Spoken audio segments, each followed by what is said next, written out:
All right, we're going to watch Maggie's backstroke here from the side view.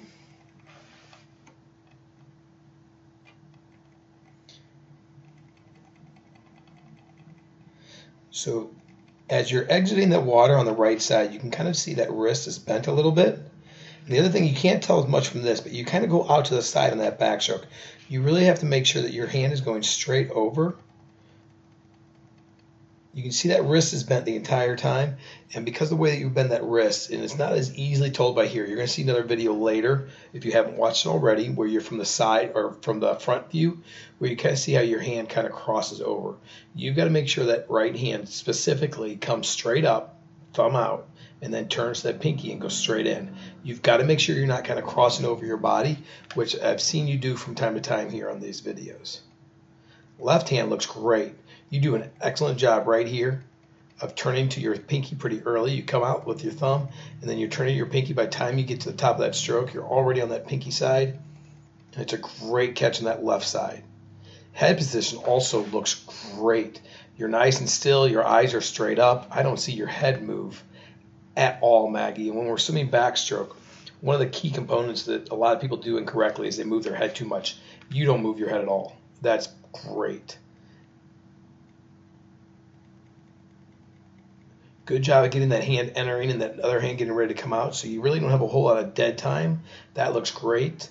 The kick, from what I'm seeing, I'm not seeing a whole lot of white water coming off your feet, so we really need to make sure that we're kicking just a little bit stronger than what we see here, and you got to get those legs up because your legs are right below the surface the entire time, and we want that kick to be just a little bit stronger.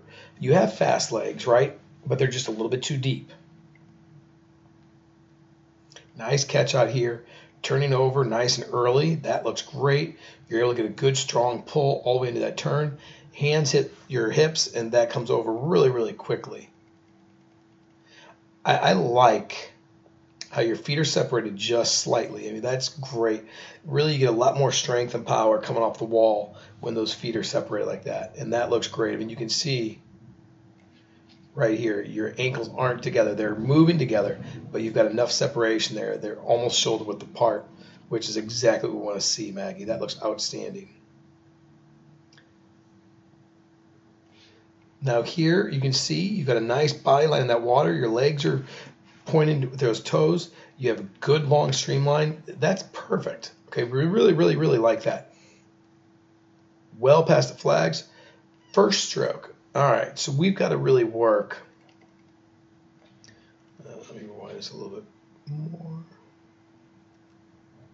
We've got to really work at making that first stroke just a little bit earlier because what you're seeing right here is your head's breaking the surface and you're only halfway through with that first stroke. So we got to start that stroke earlier so that as soon as your head breaks the surface, that hand is coming out of the water and then getting into your backstroke. Because once that hand goes from here, that means this hand will start to go down and get ready to come up to your next stroke.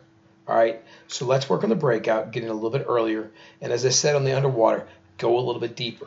If you can be a little bit deeper off that turn, you're going to get a better breakout simply because of that. Once you start swimming, that looks good. And really, your kick in the very beginning there looked great, Maggie, so well done.